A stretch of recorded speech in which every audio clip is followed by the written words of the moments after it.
बिस्मिल्लाहिर्रहमानिर्रहीम अस्सलाम वालेकुम वरहमतुल्लाहि वबरकातुहू زموږ نن ویډیو ټایپس اف اوشا وایلیشن باندې ده.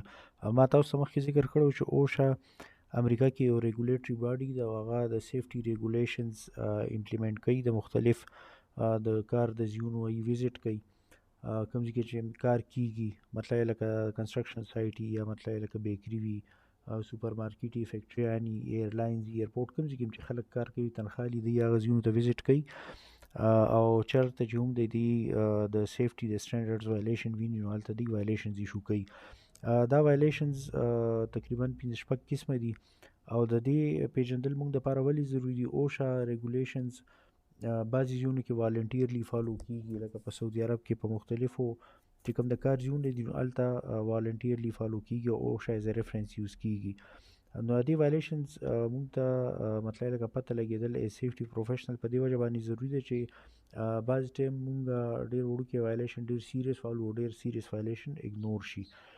نو مختصر به زه تاسو ته ووایم چې سیفټي وایلیشنز چې کوم اوشا ایشو کوي نو هغه څه دي.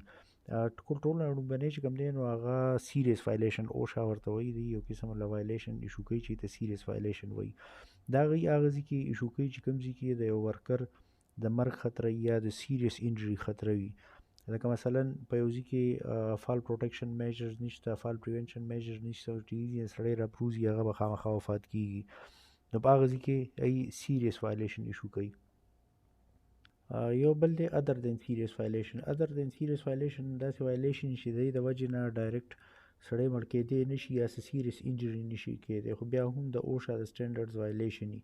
لکه مثلا په یو ځای کې سیفټي ساین ریکوایر دی او تاسو سیفټي ساینز نه دي لګولي. دریم چې کوم دی هغه ویلفول وایلیشن دی. ویلفول وایلیشن دی ته وایي چې کله د یو کار په ځای کې څه خلک داسې چې ته د یو اوشا د سیفټي سټینډرډ پته وي، معلومي ورته او هغه یې د کس وایلیشن نه فالو کوي، هغه اګنور کوي او هغه نظر انداز کوي.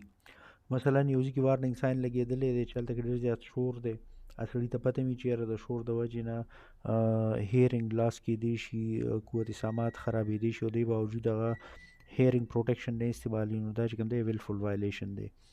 یو ریپیټډ وایلیشن. ریپیټډ وایلیشن دی ته وایي چې بار بار یو قسمه وایلیشن کیږي. دا چې کله ډېرې غټه کمپنیانې مثلا یو غټ د سوپر سټور چین دی، دوی په یو ښار کې 5-6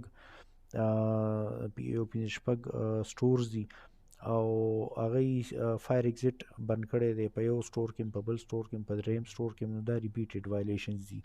دا وایلیشنز په یو سایټ باندې هم کېدی شي، لکه نن اوشا راغه یو سټیر بند دی، بل ورځ راغه بل سټیر بند دی. دا هم د یو ارګنایزیشن په مختلف بیلو ځایونو کې ورک پلیسز کې هم کېدی شي. یو فیلور ټو اوبیټ پریویس وایلیشن دی. دا هلته ایشو کیږي چې په کوم ځای کې مطلب اوشا راشي انسپیکشن وکړي، تاسو له یو ابزرویشن درکړي، مثلا یو ځای کې ارتھنګ ګراونډینګ نشته الکتریکل سیسټم او 15 ورځې ټایم درکړو چې یاره دې کې ارتھنګ اینډ ګراونډینګ پرووایډ کوي او ارتھنګ اینډ ګراونډینګ پرووایډ نشي، نو دا فیلور ټو اوبیټ پریویس وایلیشن دی. یو چې کوم دی ډیمینیمس وایلیشن دی. ډیمینیمس وایلیشن هلته وي چې هغه ټیکنیکل وایلیشن یې ډېر زیات وړوکی وي او د هغې په سیفټي اینډ هیلث باندې څه افیکټ نه وي. لکه مثلا یو هینډ ریل دی، هغه د اوشا د سټینډرډ نه یو انچ یا ښکته دی یا بره دی، یا مطلب دا دی په یو ځای کې د ویسټ یو خاص کلر ریکوایر دی او هغه سیم کشان کلر نه دی، معمولي فرق دی، نو دې ته ډیمینیمس وایلیشن ویلی کېږي. په دې وایلیشنز باندې اوشا چې کوم دی فاینز هم ایشو کوي، یا فاینز به هم زه تاسو ته ووایم. دې فایده به دا وي چې موږ ته به دا پته ولګي چې کوم وایلیشن اوشا دپاره څومره سیریس دی. لکه مطلب په سیریس وایلیشن باندې اوشا 15,625 ډالر فاین ورکوي. ادر دین سیریس باندې 15,625 ډالره پورې فاین ورکولی شي. ویلفول باندې 1,56,259 ډالرز دی. دغه رنګ په ریپیټ وایلیشن باندې تقریبا 1,56,200 ډالر دی. فیلور ټو ابیټ پریویس وایلیشن باندې 15,600 دی او په ډیمینیمس وایلیشن باندې څه جرمانه نشته دی. یو بل ټرم یوز کیږي ملټیپل امپلایر سایټیشن. کله هم چې د کار یو ځای هلته کې بعض ټایم داسې کار کیږي چې یو نه زیاتې کمپنۍ کار کوي. مثلا یو کمپنۍ د کرین راوستی دی، هغه سامان برلګوي، یو دیوال جوړوي، یو بجلی سیستم انسټالوي، بل میکانیکل سیستم انسټالوي. نو اوشا یو ځای ته راشي نو هلته ملټیپل امپلایرز ته هم سایټیشن ورکولی شي. مطلب لکه یو نه په یو وایلیشن باندې د یو نه زیات کمپنۍ ته هغوی فاین ایشو کولی شي.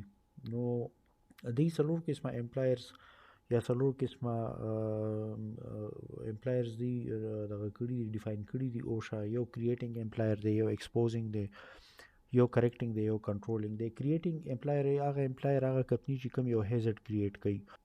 مثلا یو کمپنی سایت ته کرین راولي، دا لفټینګ اکټیویټي چې کوم دی یا دا کرین دا یو هیزرډ دی، د دې کمپنۍ د وجې نه کریټ شو، دا کریټینګ امپلایر دی. د یو بلې کمپنۍ کسان ای سره جخت کار کوي، نو هغه ایکسپوزینګ امپلایر دی. لکه د دې امپلایر چې کوم دغه دي ورکرز دي، نو هغه د هیزرډ ته ایکسپوز کیږي، دي ایکسپوزینګ امپلایرز دي. دغه رنګ یو کریکټینګ امپلایر دی. کریکټینګ امپلایر بعض ټیم مطلب دا دی چې کنټرول میجرز بعضې ځایونو کې داسې چې د یو تھرډ پارټي د لګولو لپاره کاري. مثلا یو سایټ دی ای ورک ایټ هایټ باندې کار کوي، خو ای چې کوم د هینډریل لګولو ټیکه ده دا یو تھرډ پارټي له ورکړې ده. نو ای چې کوم کریکټیو میجرز دي نو هغه تھرډ پارټي سره دي، نو دا کریکټینګ امپلایر دی. یو کنټرولینګ امپلایري، بعضې کمپني په یو سایټ باندې داسې غټي چې هغه مین کنټریکټري او ټول سایټ دی په کنټرول کې، نو یې ته کریکټینګ امپلایر وایي. نو دا نن مختصر غونې ویډیو اوشا وایلیشن ټایپس باره کې او د ملټیپل امپلایر سایټیشن باره کې. دی ویډیوز په ډسکرپشن کې به ما سره هیشټیګز ورکړي. موږ غواړو چې داسې هیشټیګز دي، داسې ټیکنیکل ټرمز دي چې کې پښتو یې باره کې پښتو ژبه کې ډېرې کمې خبرې شوي.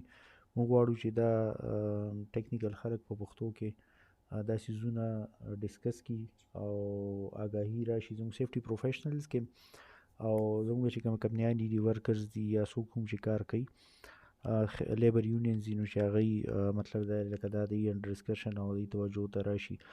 موږ له داسې پریشر ګروپس لابیز او یونینز جوړول پکار دي چې هغوی د سیفټي امپلیمنټیشن زموږ په ورک پلیسز کې انشور کړي. او که دا ویډیو لایک شیر سبسکرایب کوي، کوم خوښه شوي او کمنټ پې وکړئ او ملګرو سره یې شیر کړئ. الله پاک زموږ د ټولو حفاظت وکړي. الله پاک اصلي حفاظت کولو والا دی. د لوی الله په امان. السلام علیکم.